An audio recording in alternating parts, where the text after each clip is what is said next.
Welcome, real estate community. This is Real Estate Breakdown, and I'm your host, Kyle, the Rebel Closer. I'm out of Boston, Massachusetts, virtual in Georgia, and I'm here with. What's going on? What's going on, everybody? My name's Carlos, out here in Cleveland, Ohio. Let's make this thing happen. Hopefully, we can bring some value to y'all today. Oh yeah, this Jamar here, man, out of Atlanta, Georgia. Uh, Ready to break down this call from one of our mentors, Freddy, and see how good he does. Let's rock. Let's rock. Let's go. Hi, is this Donna? Hang on a second. Hi, Donna. Yes, how are you? I'm doing fantastic. This is Freddy. I finally got a hold of you. Yeah. Well, I guess you were going to call at 3, and then she said closer to 4. You know what it is? If the kids are on spring break, and it completely throws me into a loop because it's like one wants to go here, the other one wants to do something else, and it's just, I'm like, go back to school, leave me alone already. But you want to know about that, right? It's been a while, but I remember all too well. Yeah, exactly. So in this, man, what strikes me is straight out of gate the way he starts building rapport with the lady, and identifying with something that she can identify. Then he throws a little negative thing in there. You wouldn't know anything about that though. And she goes, well, a little bit. And so that's one of the things I just noticed, man. Just off the rip, he just started building rapport Instantly. I definitely hear in the beginning too, like tonality. He matched her perfectly, tonality wise. Mm-hmm. And then she did, as you mentioned, like give him a little pushback with the time thing. And he brought in like a little connecting story with the kids, right? Mm-hmm. So I think that allowed both of them to relate on that level. So I think that's a plus. Rapport. Mm-hmm. I guess Amy's been speaking to you about the condo over here. Let me see something here. The one over there on 1011 Claremont Street. Yes. I guess, what can you tell me about it? She brought me up to speed a little bit, and here's what I have. She mentioned the HOA is probably like 325 per month. There's really no age restrictions. You mentioned that I guess it's been more of a rental for you for a few years. Oh, for a lot of years, yeah. So probably, I don't know, more than 10 years. I'm sorry to stop it and just keep breaking every little thing, but he does a lot of little things that causes for a pause. I love I'm big on the effect of what you say, how it comes across to the person, how the person receives it, how they respond back to it. So what he did was he went into his notes. So most people say they got notes and then they ask a bunch of questions. He said he got notes and he says, this is what I have in my notes. And he broke down, this is what I have. And he might have thrown out something. I think he did it on purpose, thrown out something just so she can correct him on it. And now he got her talking versus what I know a lot of people do. They tell people I got notes. And then they ask me, could you, notes don't tell the story, or I hear, can you catch me up to speed or whatever on it? And then certain people get pushback. I know Pace does it, and I know Steve Train and his partner does it.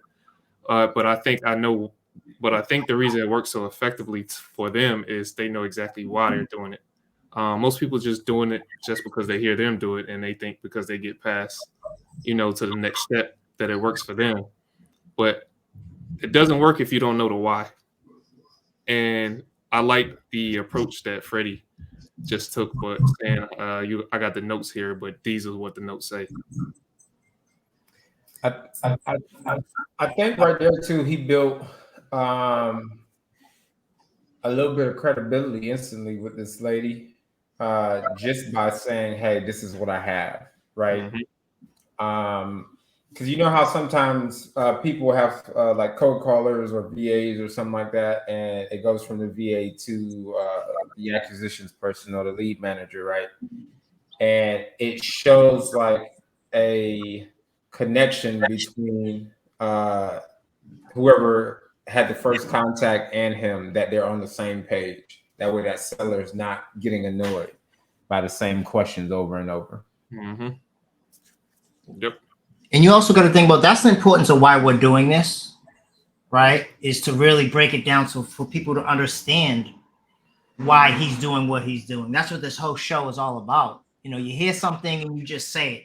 You just throw it in there like it's a line, right? This show is basically based upon really trying to figure out why people, what they say. Why is it so effective for some people? And when other people use it, it isn't as effective because just like you said, they don't understand why they're saying what they're saying. But let's see what other gems he has here. Maybe even 16, 17 years. It's been a while. Okay, so you're things are going well, then you're renting the property out. Oh, yeah, yeah. I guess one thing I was going to ask you is the overall condition. Obviously, it's in decent condition because you've been able to get it rented. But does the unit need any updating at all for the bathroom or the kitchen? Or No, yeah, no, what happened was last year I had someone in there for 4 years and I thought that they were gonna buy it and, for whatever reason, they were dragging their feet. And so when they moved, I went through the whole thing. I got new paint, some new doors, new toilets, had the kitchen totally repainted, countertop sprayed, new faucets, new blinds, new verticals, new doorknobs. I mean, all new flooring throughout. I mean, I went through the whole thing, you know? And then I rented it. I've got it rented now for $12.50 a month, which some people in there are getting $13.50. But I had told the lady that was in it, I'm only going to rent it for a year because I'm going to sell it in 2022. And I told her, if you're interested, I'll sell it to you. And if you're not, that's okay. And she's like, well, do I have to worry? And I'm like, well, no, because these days people can sell if they want with the tenant in, but I'm okay. I know it's not gonna take long to sell it when, after she's moving in August. She decided to go the route of building a house. And so the house is being built. So it's supposed to be done. Yeah, it's supposed to be done around July or August. And so I know that when she leaves, that's probably going to be when I sell it. I don't think we're going to continue renting it. Got it. Pause real quick. So we hear a lot about the what's it, the ratio 70-30 or whatever the case may be. Yeah. Like I think this is a great example of that, right? She is she's talking like she is like saying everything. He hadn't even asked her a whole bunch of questions on certain stuff, and she just was giving it, right? So I think it's like how we pretty much said before, the setup questions that he had, and then his patience of just let her just run, right? Let her have her conversation. So now, because you always hear like, hey, the more someone talks, the more rapport and all that stuff that you build with them. So that's like super dope right there. Yeah. And I mean, it started all by not BSing around with her and just telling her, hey, this is what I got. And this is what I'm working with. Just calling to see, where we kind of go from there in a nutshell is what he's saying. And she kind of is leading the charge by telling her this and that. She's telling her what had happened in the past, what she don't want to happen again. But it all started by him just setting up and just going straight in. Hey, this is why I'm calling. This is what I have here. And she helps him out with the rest. I mean, so you rented it for $12.50. They're okay and the version. Oh, not at all. I get the rental time really every month. So, I mean, what are some of the things you, besides the cash flow, what are some of the things you enjoy about just, keeping it as a rental? Because I have others, and I think I might want to purchase another house opposed to a condo or a villa. Okay, so that's really why you're kind of looking at selling this one, just to kind of roll it into something else? Yeah, oh yeah. Is Yeah, that, Wait, he just asked a "Why do you want to sell?" question without even asking why do you want to sell. Can you repeat the question that he said? Because it was kind of like He said what, and I'm paraphrasing. He said, "What do you like about what do you like about keeping this as a rental?" okay. But I'll rewind it too, and so we can hear it again. Let's see. renting it for $12.50, the tenant has done, they're okay, hasn't really been a big person? oh, not at all. I get the rent on time or early every month. So, I mean, what are some of the things you, besides the cash flow, what are some of the things you enjoy about just, keeping it as a rental? Because I have others, and I think I might want to purchase another house opposed to a condo or a villa. Okay, so that's really why you're kind of looking at selling this one, just to kind of roll it into something else? Did you hear it? Yeah. What do you like the most about keeping this as a rental? Mm-hmm. And she says, because I got a lot of them. I don't think she understood the question that he just asked. But even in that question, she didn't understand. She still end up elaborating why she has to sell it. Because I have another one, because I'm looking to buy another property or something like that, or villas or whatever she said. And he goes, so that's the reason why you want to sell. And she goes, mm-hmm. And I guarantee, I'm not sure, but I'm hoping he piggybacks on that, what she said, and find out the real reason why she wants to sell. So I'm curious what happens next. Yeah, oh yeah. Is that, like, I guess, what do they call that, a 1031? I don't know, whatever the account says I have to do, that's what I'll do. I think you have I think you have to buy something for more than what you sold it for, or at least use the money that you get for it, capital gain wise. I don't know. Yeah, I think I heard something like that. Stop that right there. So I think Wow. I couldn't really because he sounded muffled a little bit, but he was like, it sounded like he said, Oh, hold on, man. My bad. The volume went down on it. All right. Let me see. Let me rewind it. Yeah, so I know that when she leaves, that's probably gonna be when I sell it. I don't think we're gonna continue renting it. Got it. Let me ask you, I mean, so you're renting it for $12.50, the tenant has done, been okay, hasn't really been a big person? Oh, not at all. I get the rent on time or early every month. Okay. So, I mean, what are some of the things you, besides the cash flow, what are some of the things you enjoy about just, keeping it as a rental? Because I have others, and I think I might want to purchase another house to a condo or a villa. Okay, so that's really why you're kind of looking at selling this one, just to kind of roll it into something else? Yeah, oh yeah. Is that gonna be like, I guess, what do they call that, a 1031? I don't know, whatever the account says I have to do, that's what I'll do. I think you have I think you have to buy something for more than what you sold it for, or at least use the money that you get for it, capital gain wise. I don't know. Yeah, I think I heard something like that, where it has to be of same or greater value that we currently have, but obviously the advantage is, you defer the taxes for as long as possible, which is obviously a good thing. pause that real quick.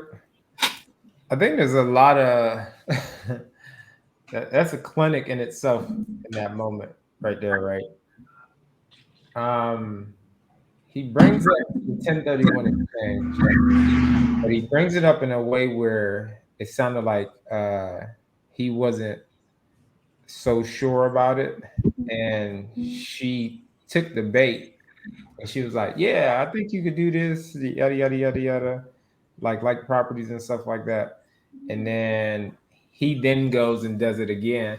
Like, yeah, he just kind of like he gave her enough information to like say like he knows a little bit about it, but really had her pretty much explain the 1031 to him, which is insane. People feel comfortable when they're helping. Mm-hmm. They feel real comfortable when they're helping.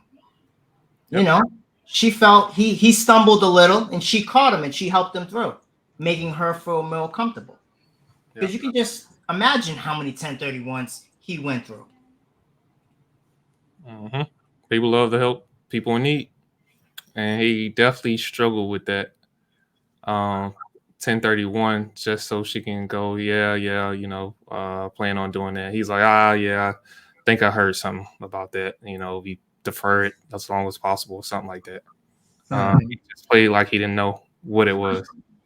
He heard a little bit about it, and she kind of helped him out of what that was. And she basically told him what she planned on doing just by him playing dumb. Like, so everybody tells you have to be a professional, have to sound like a professional. Here's the perfect example of why it isn't beneficial right now for him to sound like a professional, because he's extracting information.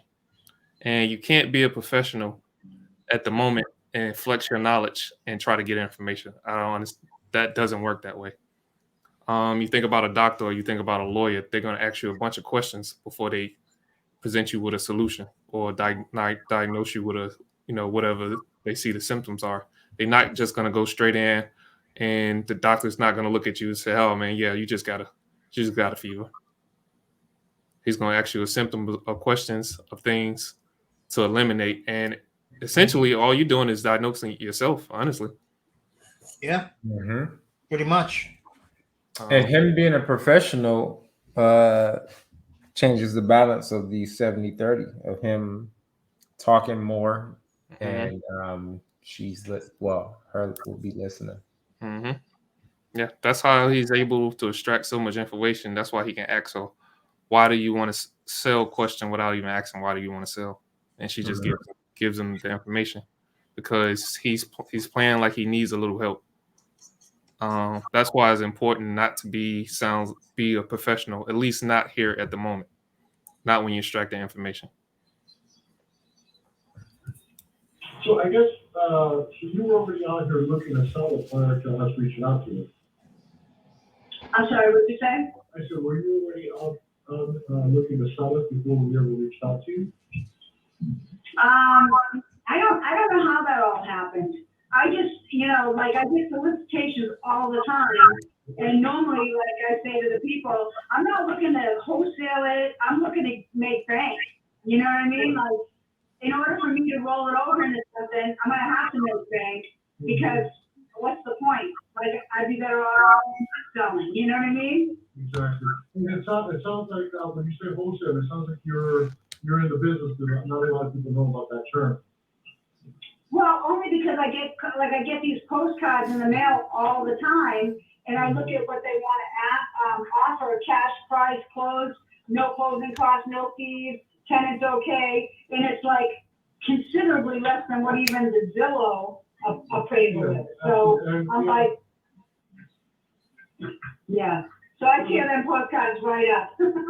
No, that makes perfect sense. Obviously, I mean, and I'll tell you, you know, if we did cash or something like this, that's where the rub is we typically can't do, you know, full market in cash because then there's no room for us to make it, you know, any type of gain either.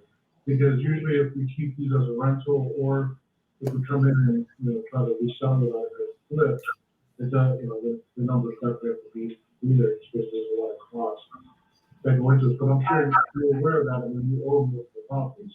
So you know, you've bought and sold enough houses where you understand that, you know, it's not, there's a lot more cost that go into it than most people realize. Right. Wait, I want to pause that. What did y'all hear there? Before I say anything, what did y'all hear? So he asks her, hey, before we called you, were you actively trying to sell this or something to that nature, right? And she was like, well, I think she said something to that of no, and then she was like, well, because I kept getting a bunch of postcards and stuff, and she mentioned a term called wholesalers or wholesaling, right? And from there, he pretty much like dug a little deeper to figure out what she meant by that, but he phrased his question in a way that was like almost invincible.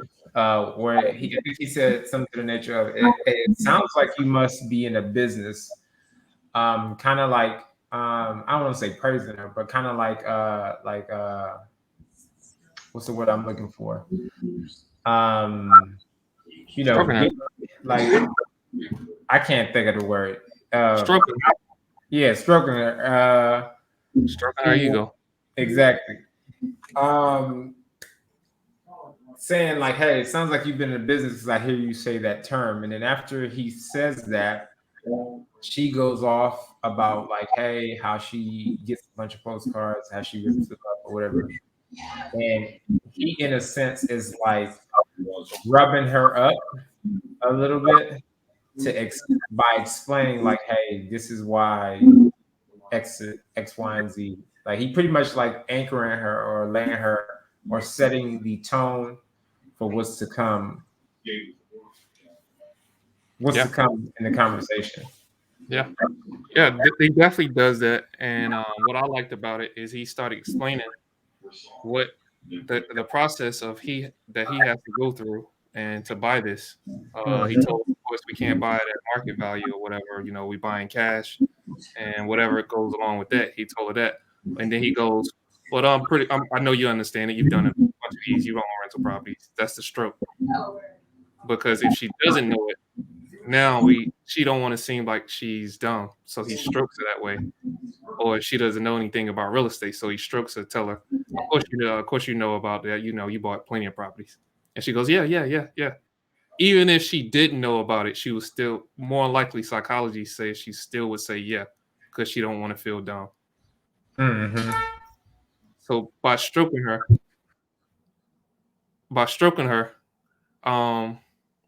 that's what allows her to go, yeah, exactly, which allows him to get his message across why he won't be able to pay market value. It's brilliant.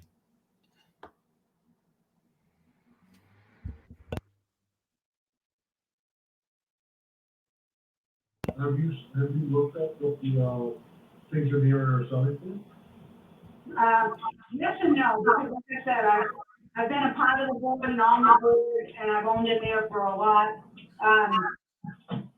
What it costs for and what it sells for will be two different things, because, probably 2 years ago, one of the ladies in there bought 5, at a discounted price of like 85 or 95,000, but it's because she bought 5 of them all at once without a waiver. And most of us. Yeah, and it's funny because that's actually one of the reasons I want to speak to you is because I look, obviously we have like a phone call, I want to have a general idea of what these are selling for, what they're worth. And when I looked up the unit on the MLS to see comparables, I couldn't find anything. And the stuff that I did find wasn't within the same community, it was over like a quarter mile away. So I'm like, it's the hardest thing because it doesn't seem, and you probably know this better than anyone else, it doesn't seem that these are really like, people are really selling in this area. No, because they people that are there stay there forever. The people that are, the people. You gotta mute Los.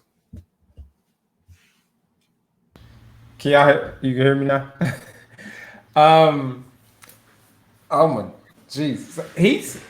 You ever been in a conversation where you telling somebody some bad stuff about some stuff that they got going on? And they take it the wrong way? He's literally saying, like, hey, I can't find no comps in the area. The comps that I do see is like a couple of blocks, a couple of streets away. And now 3, I think he said something to the nature of, he said it in a way like, "Hey, I'm unsure of what's going on." So he's literally telling her, raising concerns in a way where it's not like it's not going to get her to push back on him. Yeah, So, he's getting her to sell him. mm-hmm. I don't see this. I don't see this. I'm having a hard time with this. So help me out. And she goes, yeah. That's because people love it here in the area. That's why they're not selling. That's why it's important not to be a professional, not at least upfront. Not when you're gathering information. Not when you need the information to come to a solution to give to her for her issue. This is wild.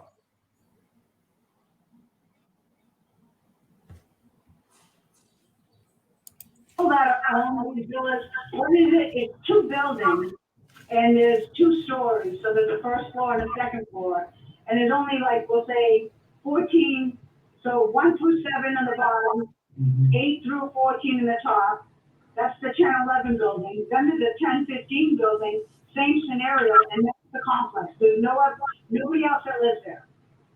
Like there's no other building, there's no other, it's a very small private community. It's got a built-in pool.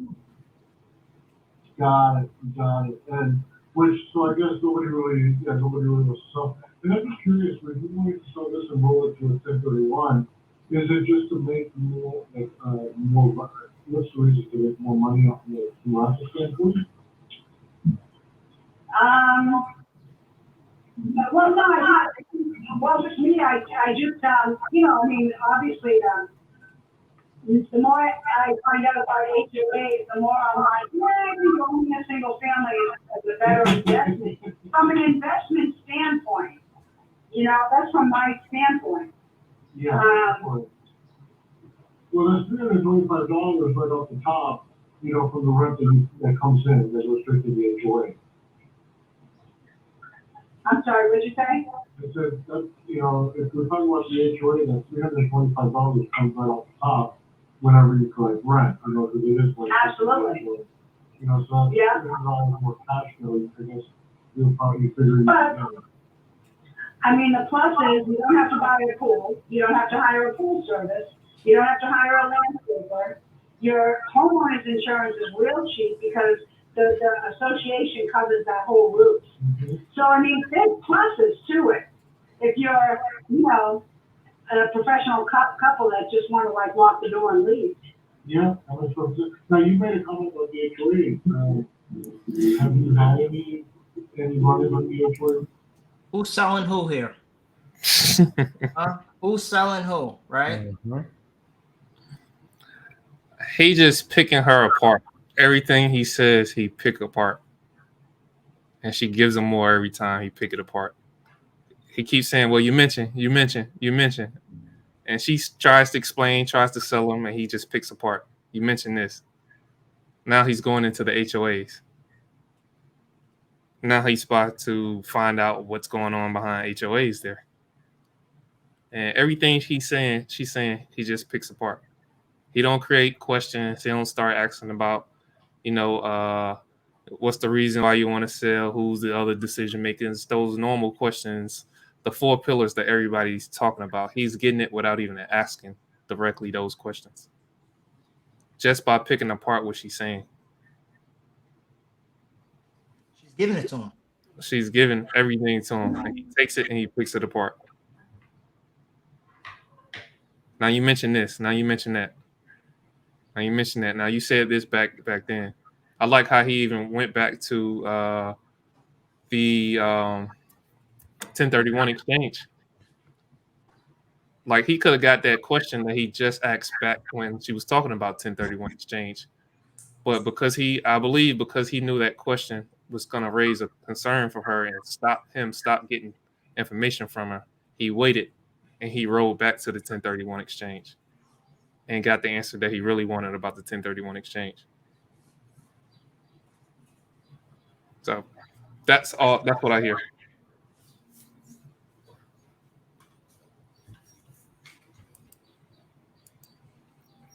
Sorry, what'd you say? I said, if we're talking about the HOA, that $325 comes off the top whenever you feel like rent, you know, because it is what it is. Absolutely. You know, so it's Yeah. $100 more cash flow, I guess you'll probably figure it out. I mean, the plus is you don't have to buy a pool, you don't have to hire a pool service, you don't have to hire a landscaper.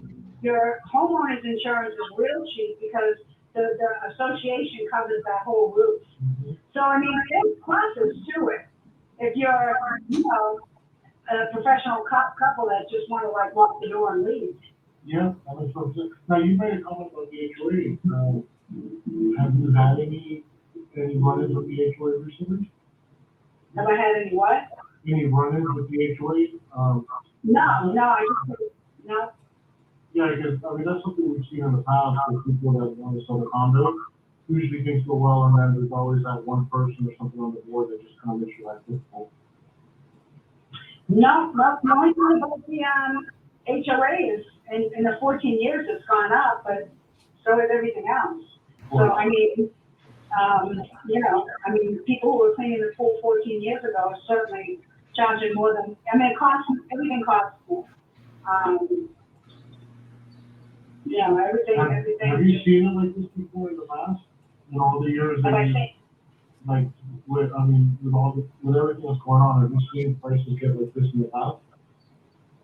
I think back in '07 or '06, I think the condo was valued at $144,000, and that was a long time ago.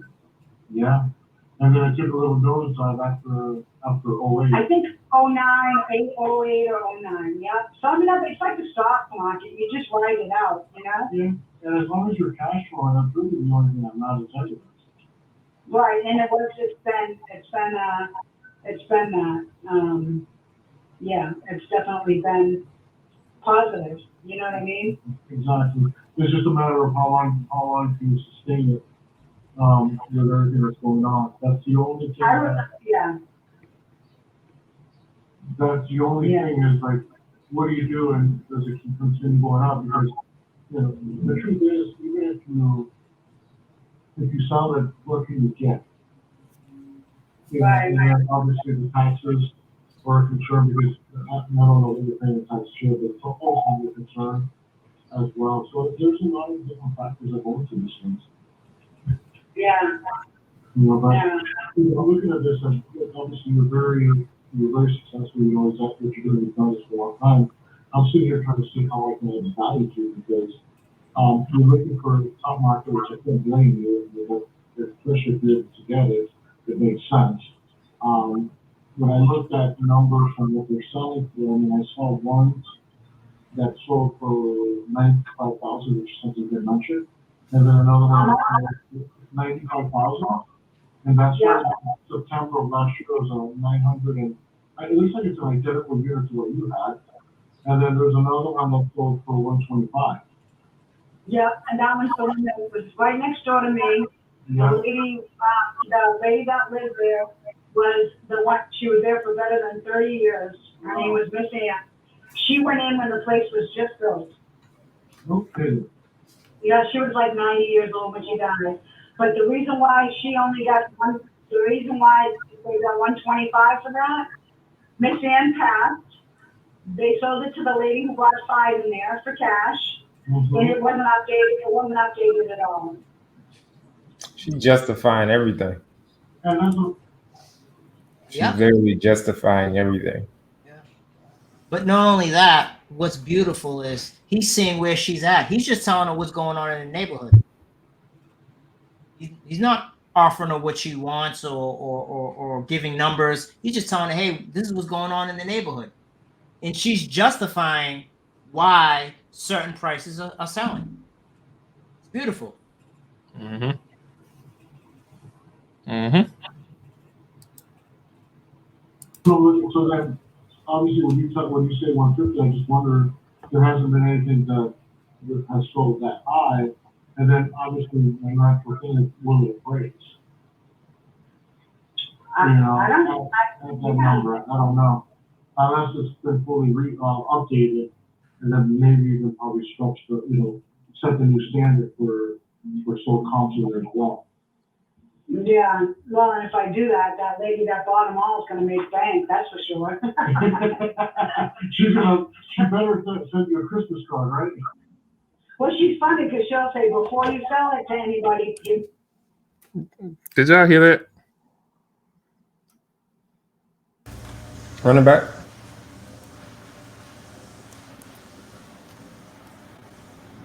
Sand passed, they sold it to the lady who bought 5 in there for cash, and it wasn't updated at all.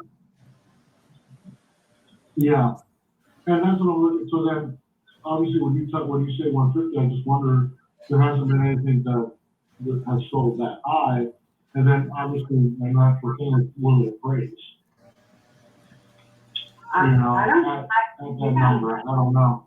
Unless it's been fully updated, and then maybe even probably stretch set the new standard for sold comps in there as well.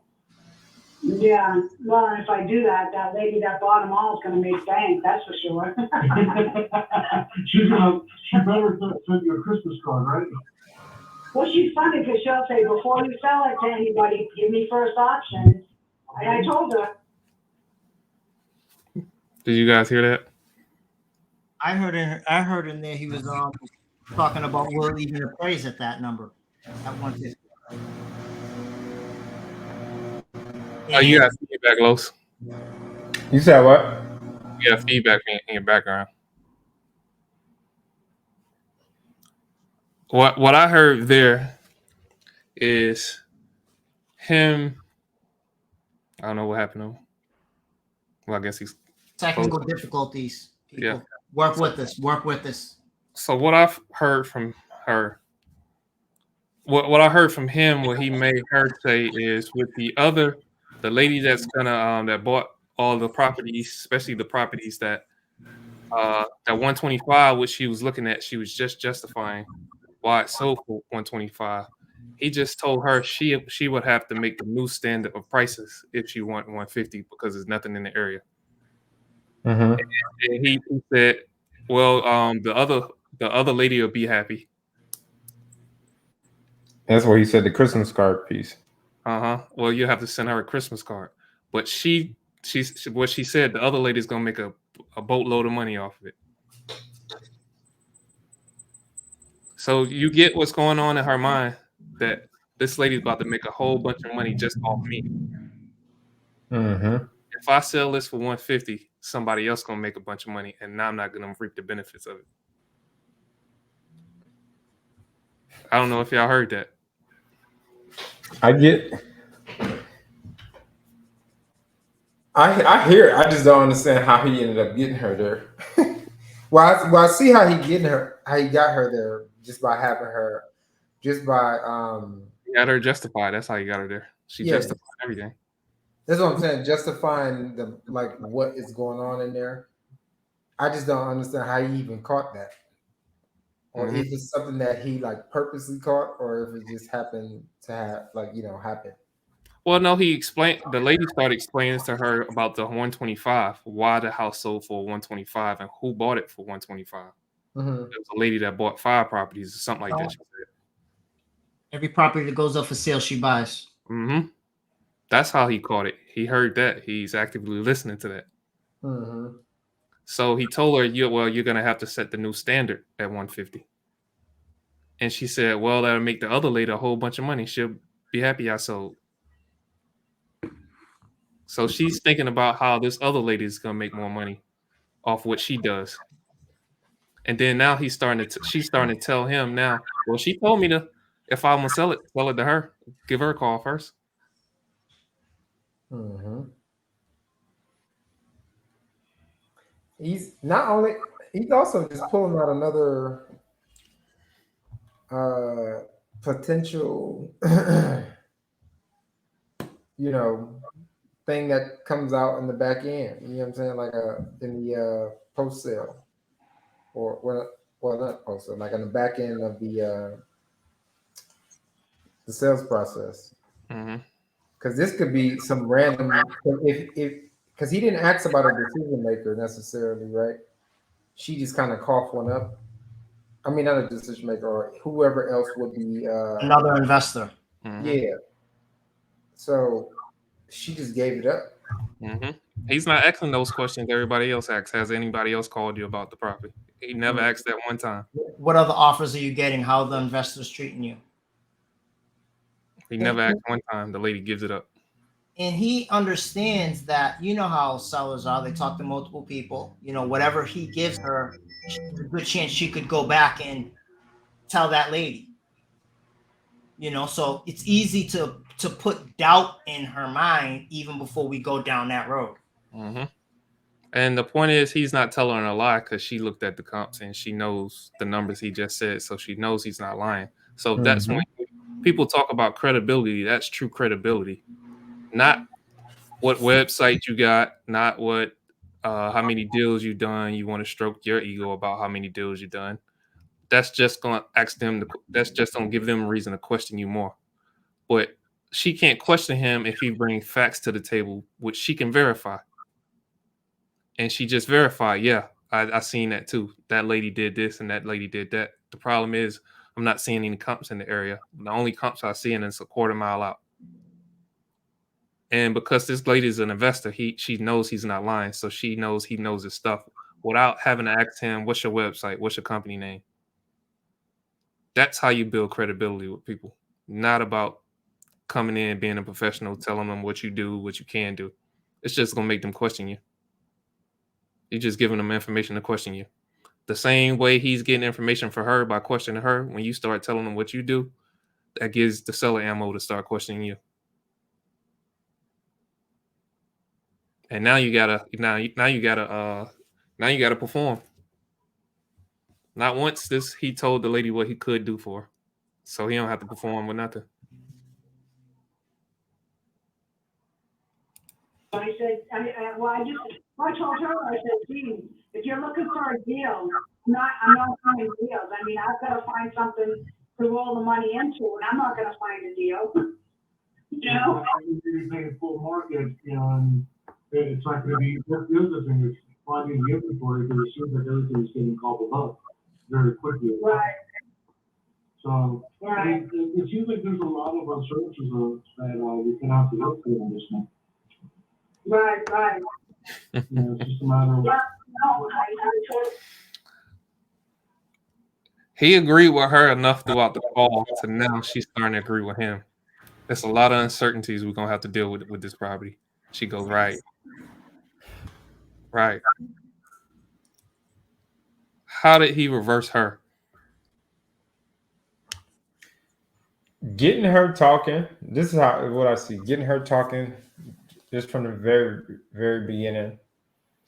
I think the big shift or the big iceberg that caused the shift in this is when he started having her justify the price and him saying, hey, what I don't see and what I see in her market.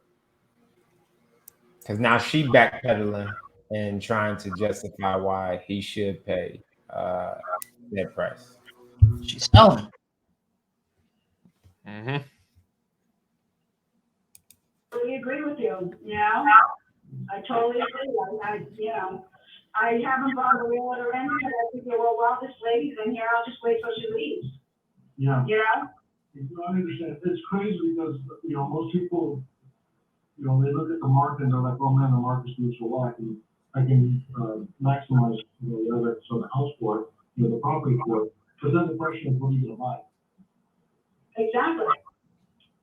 So that's why I was trying to figure out, I wonder what Donna's rationale is to get rid of it instead of just keep doing what she's doing, especially if it's cash flow for her.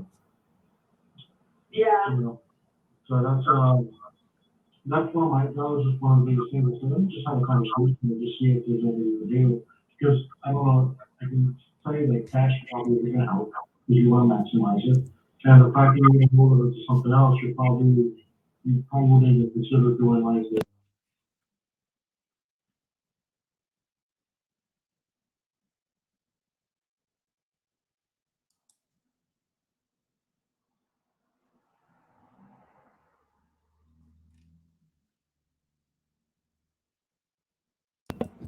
You hear the subtle way he pitched finance, owner finance.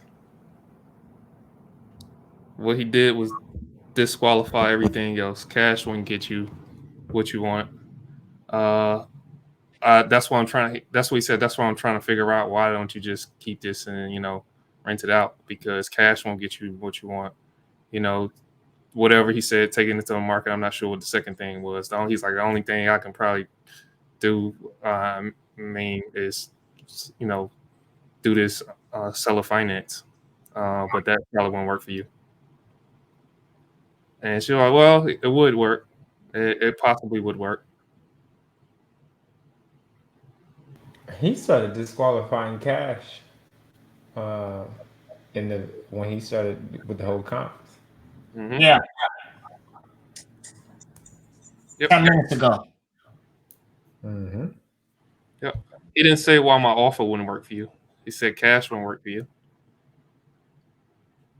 So he's not saying he can't do something for her. He's saying what wouldn't work for her at all. So, and essentially he's saying, I can't buy this cash from you because your price is too high. Whatever else he said, we can't go down that route. But this is probably the only thing that's left open. But it probably won't work for you. It's the same thing Steve Train says when he goes, he pulls it away, as he calls it. I think Steve Train says something to the fact that's probably not important to you or something like that. He says, but it's the same effect he's doing. He's pulling it away. He throws out the offer and then he pulls it away.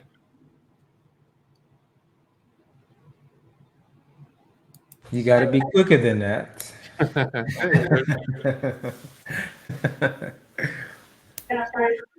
know what I mean?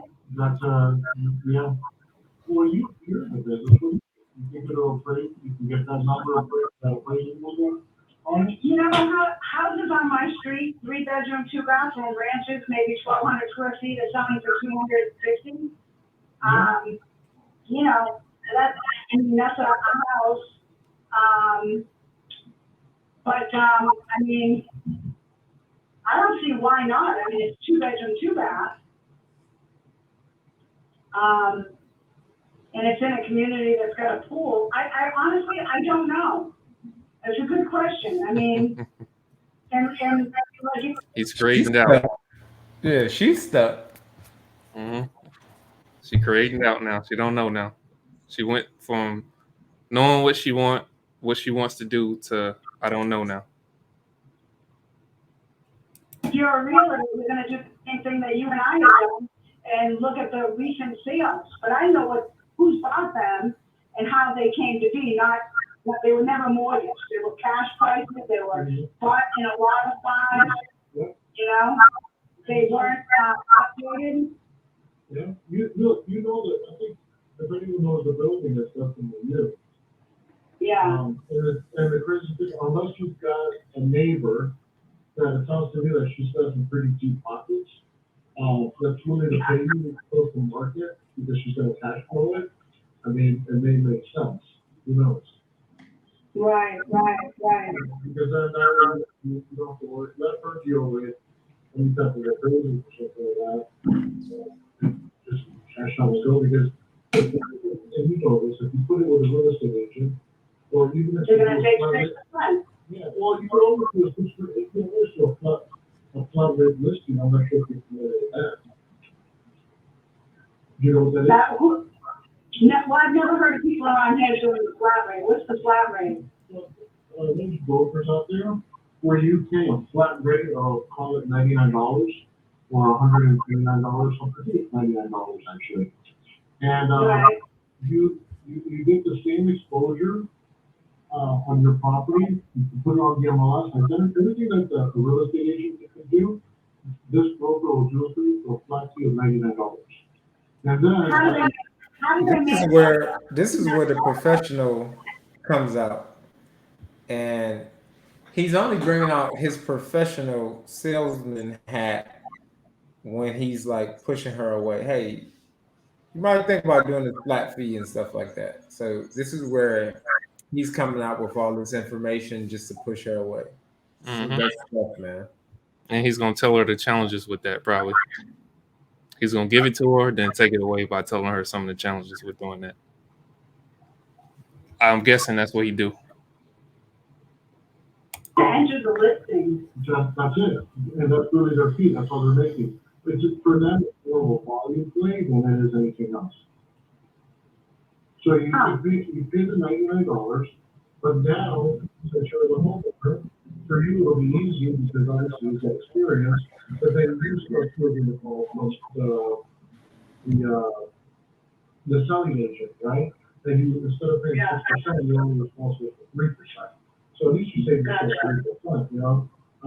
If you've got an attorney or a trustworthy title company, you have them do this. But if you get away with saying 3%, it costs you $100. You can't do that. Since you get So you're saving, so you save 3%, you're probably saving like $4,000. But then you, like you said, yeah,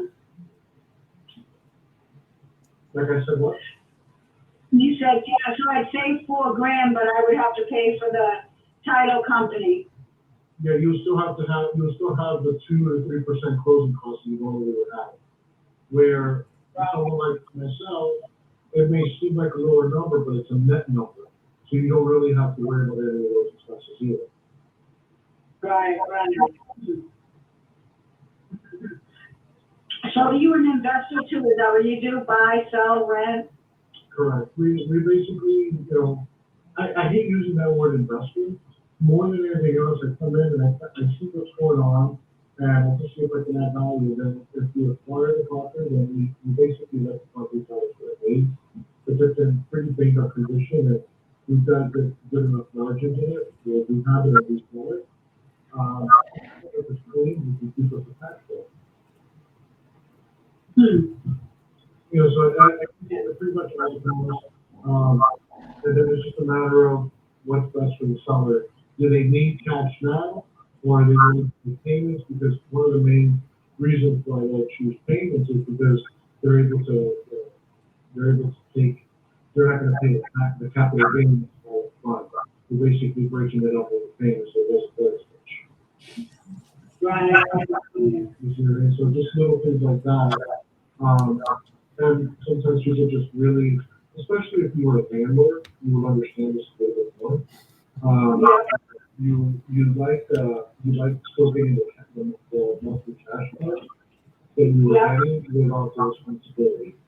You know, you basically flip the book and you still get the benefits of the cash flow, which is the only reason why we got into this anyways. Right? So, He basically just told her without asking her, "What's the reason why you got into business in the first place?" Well, he's saying that's the reason why we all got into business first. So he took it off. He took it off her, and he put it on just a landlord. Period. That's the reason we get into business anyway. The cash flow. So he told her all the ups and downs of what she's currently doing.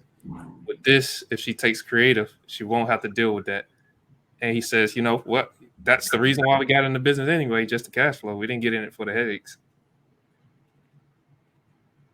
And he mentioned subtle things. He subtly mentioned capital gains again.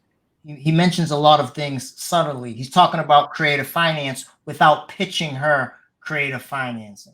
He does everything so suddenly, so she's not seeing anything. Mm-hmm. And now he's the professional now to her. Now he values his opinion. What he just did was broke her thoughts, her will, or her belief of what she had when she presented on the call. Or what she thought she had. He broke that, and he got her to follow him now. That's a professional. You only need a doctor when you're hurting. He just made her hurt. Now he's the doctor. Now he prescribes or subscribe or whatever it's called. Prescribe the medicine. Yeah. You know, that's the other thing that we do. So depending on the landlord, if you really think about it, realistically, you're looking at, you said 1250 per month, right? So Yep. if I did some basic math here, 1250 minus the 325, that leaves about 925, right? Right. And then once you account the taxes and insurance and vacancies, you're probably close to that. I wouldn't be surprised if you're probably netted around $500 a month in tax. How much? Around 500. Probably, yeah. Yeah, that really, because when I look at it, and to me, it's all math. That's what I love about this. It's all math. And there's really no funny versus. But out of the 925, which you account for, it's usually the 20 to 30% expense rate. You see how it went from 70-30 her? Now it's almost like they're like at a 60-40 right now, where he bumped up a little bit. Yeah, this is where his 30% come in at. Mm-hmm. Before it was like 90-10. He'll ask a few questions off what she asks or what she says, and she'll just go on, just keep going on. He'll ask 1 or 2 questions. So it's like a 90-10. Now he's starting to balance it out where he's doing 20% more. Mm-hmm. And she's just right, exactly right. Right. She's following him now. Before he was following her, he was right, exactly. Yeah, because you can do this and you can do that. And she'll say this and yeah, exactly, because you can do this and do that. Just now it's turning around. Now he's doing the talking and she going, right, exactly right. He just flipped the script on her. And she never seen it. Well, he built enough rapport to do that in the conversation. She's comfortable, extremely comfortable at this time. She respects his opinion. She respects him as a professional at this point right now. Without asking any of his credentials. She didn't ask what his company name was. She didn't ask where he's located. She didn't ask how much money. She didn't ask for proof of funds. No she website. Didn't ask money down. None of that. She didn't ask him to prove anything for him to become the professional.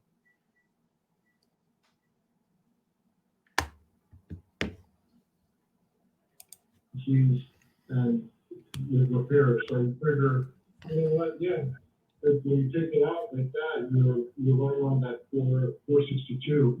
Call it $500. Right. So what I would do is I say, hey, Mr. Honor, if it makes sense, I can get you 150. I can probably do payments of call it $700 a month for you, give or take, right? Just throw some numbers out. Yeah. Well, now it's the real pure cash flow because you don't have to account for HOAs, you don't have to account for anything else. So it's a true $700 a month. So now you're more like Chase Bank than typical landlord that has to deal with the headaches of this with it. Yeah, I'm not opposed to owner financing. Quite honestly, the way I got my start is a couple, at the time I was with my ex-husband, a couple sold us a condo, owner finance with the, I'm sorry. It was a couple that the husband was not well. He ended up passing. So the wife wanted to go back where her family was.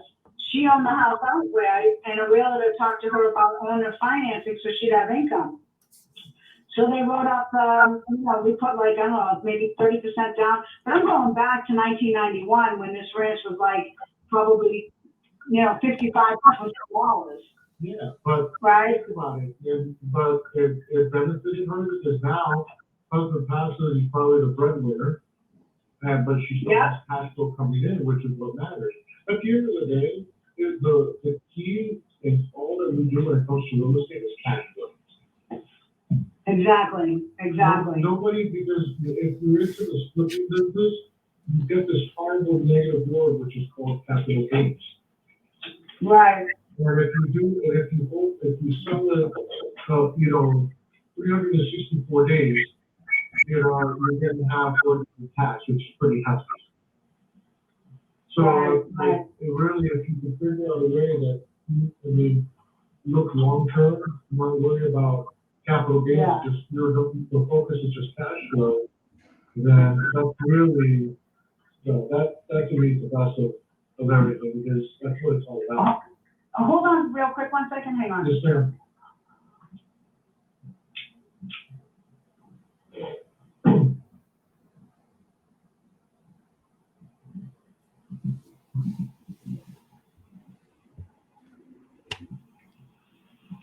Hi, I'm actually, it was my brother. I'm in the parking lot of the restaurant. I didn't see their vehicle, sorry. Let's touch base tomorrow, and then let's just kind of see what the conversation takes us. Okay, awesome, thank you.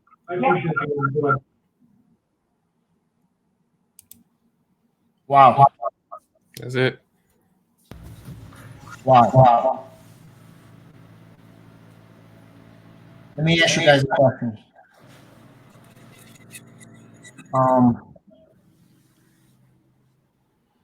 I think listen to that call, right?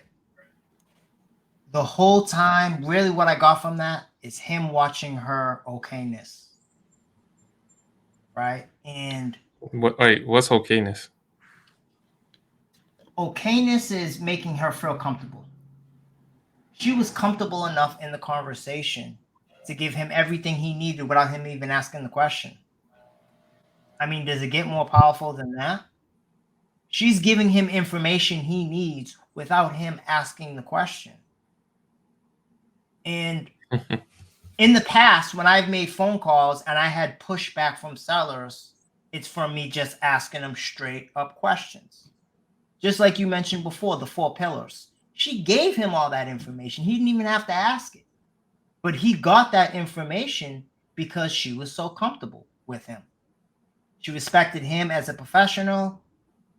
She respected his ideas, she just fell right into it. And I think it all started from her being comfortable talking with him.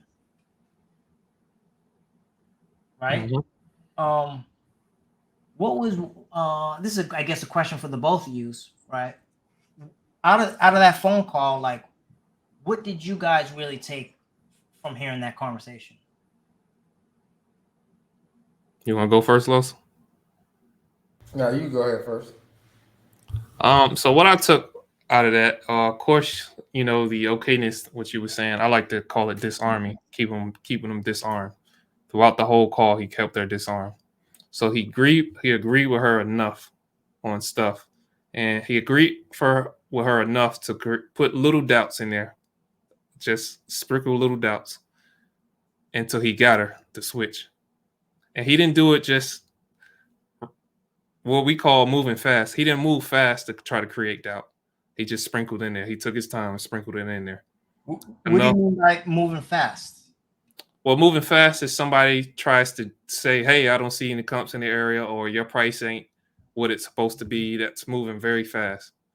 And the seller's just going to fight you back on that because you presenting them information. All they care about is what they want to talk about. And you're not allowing them to talk about what they want to talk about. They want to talk about why she wants 150.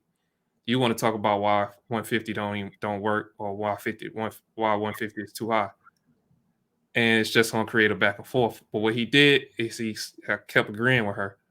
He'll sprinkle a little doubt in by asking his little questions to have her doubt what she's saying. He'll ask her about HOAs. Have you had any challenges with HOAs? Have you had any challenges with here? In the past, what was it like? What do you see different now? He's creating doubt by how he's questioning her and how he has her to respond until he got her to flip. Now he became a professional. Now everything he said was almost golden. And she goes, right, exactly, right. That's what I got. He sprinkled doubt with his questions. And when she said, I don't know, boom, he got her. Now he flipped, he became a professional. But this is what I see, and it's all about cash flow. Then he presented the terms.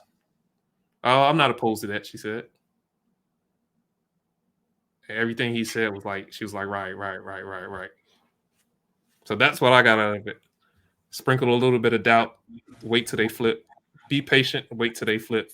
And now you got them. Now you're in control. A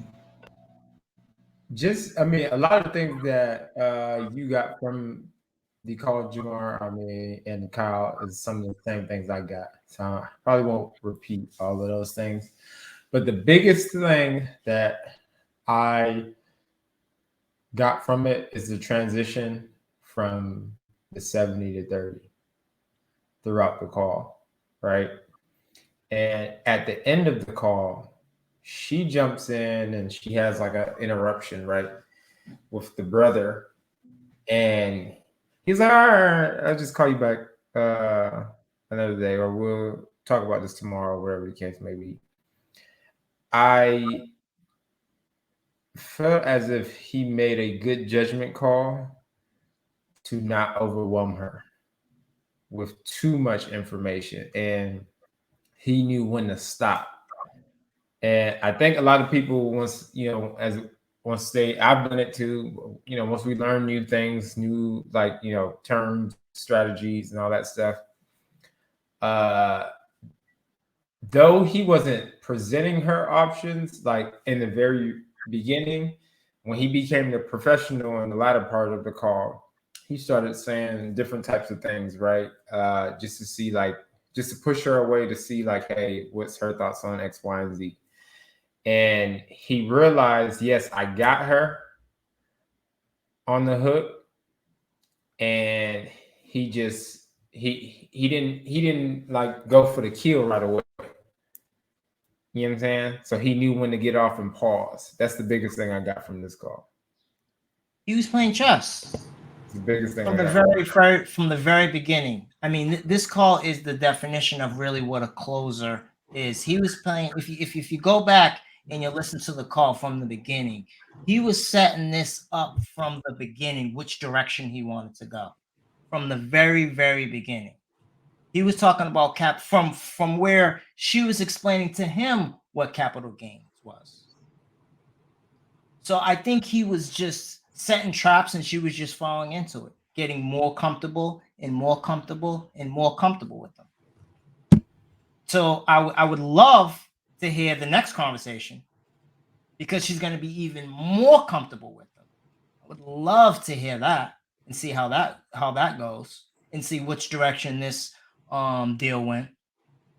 But it was just the definition of a masterpiece, being subtle enough to know where that's a regular conversation. You wouldn't call that a sales call. You'd call that a regular, genuine conversation. 9 times out of 10, when you're hearing so-called closers or salespeople or so-called experts on the phone, it doesn't sound anything like that. Because they didn't ask any questions. It was beautiful. Beautiful. Yep.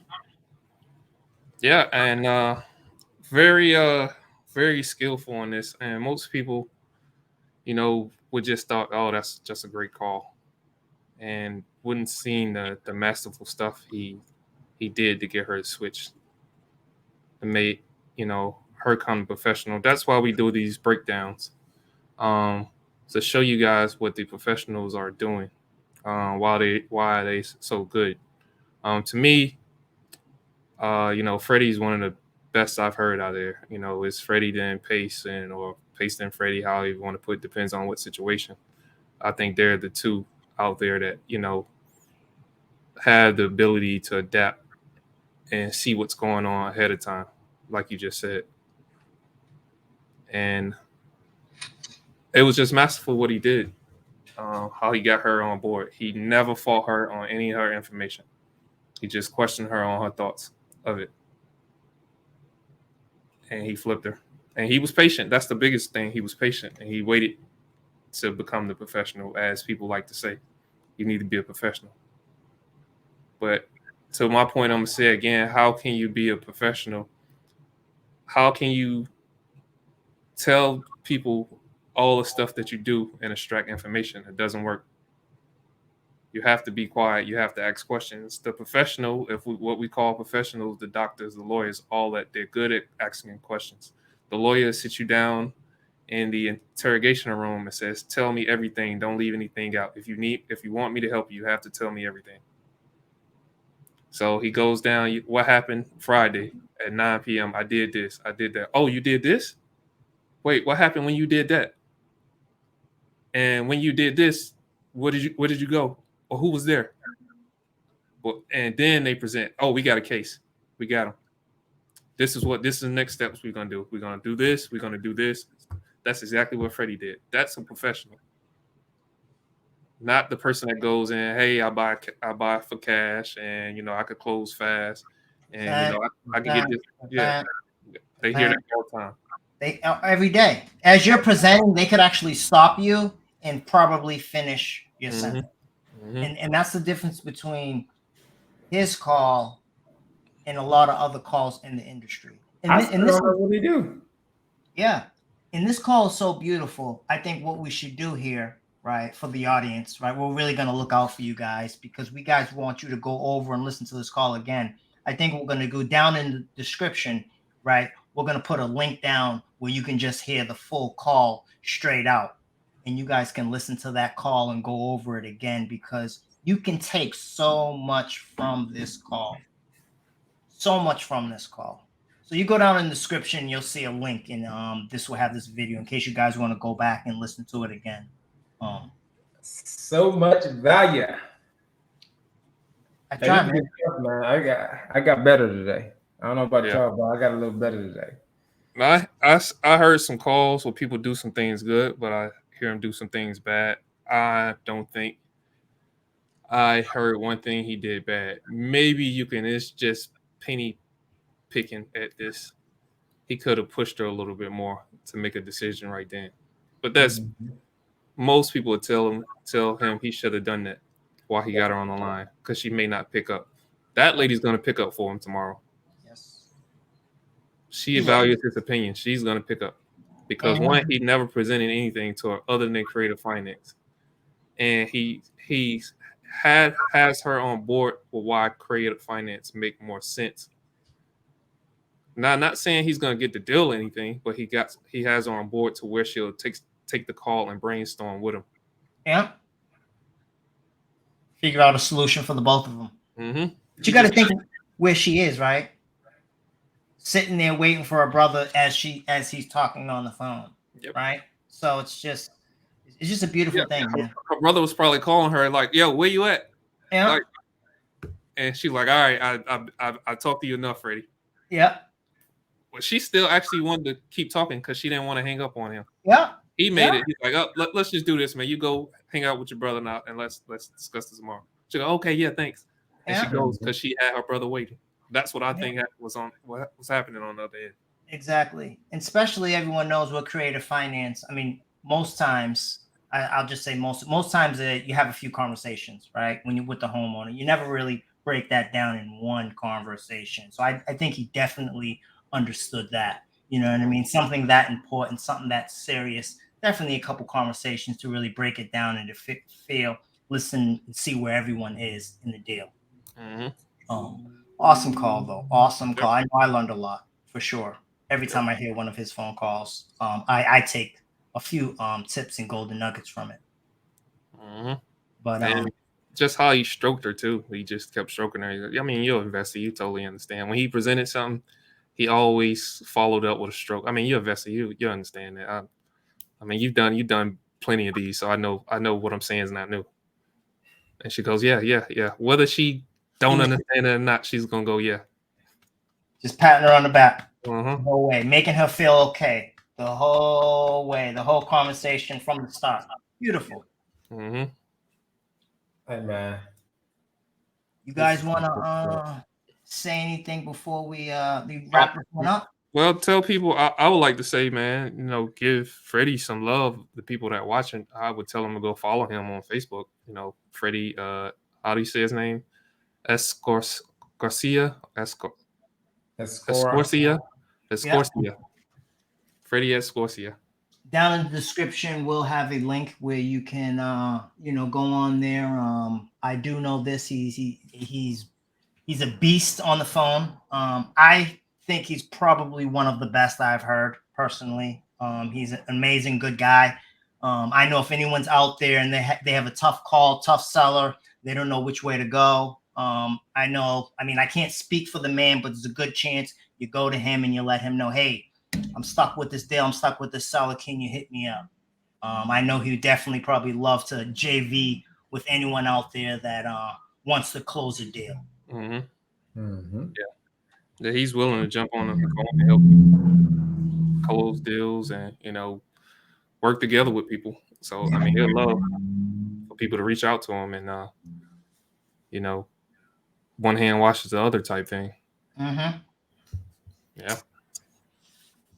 For sure, man. I definitely think, for those that's listening, is, getting the reps and, definitely taking the time to role play. This is a muscle you got to build. Taking the time to do your role plays, listening to calls, whatever you got to do to get better on the phones. This is one of the strategies that we as a collective do on a regular basis, just break down calls to, add to our game. If you're not watching I want to say competitors, those who have done it before you and how well they're doing it or why they're doing it successfully. And I mean, are you really trying to get better? So I definitely recommend that. I think since we did Freddy, I think we need to do a pace call. For sure. Yeah. Break down pace call, what makes pace so effective. Yeah. I mean, I think we need to do everyone in the industry, because it's really just helping everyone in the community just get better. Oh man, I don't know if we should do everyone there. Some people got some horrible calls out there. Well, well, hopefully they'll get better, right? Well, maybe we should do them too and show them why, not why they're horrible, but show them, that some of the calls, why they didn't work, or why they got certain feedback from the seller. Yeah.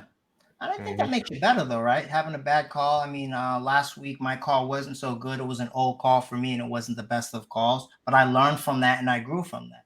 And I think that's what this is all about. I mean, hopefully you guys out there just watching this video, hopefully you guys are out there making calls, talking to homeowners, right? Record those calls. Listen to those calls. Send those calls into us. We would love to break those calls down and talk to you about it. Right? Whether you're a seasoned closer, you've been doing this forever, or whether you have never made a phone call ever, record your call, send it in to us. We'd love to have you on the show, and we'd love to break it down. Let's go. Let's go. Let's get out of here, man. All right, man. You guys have a great night. We appreciate you. Thank you. Like, all right, y'all. Be safe and subscribe.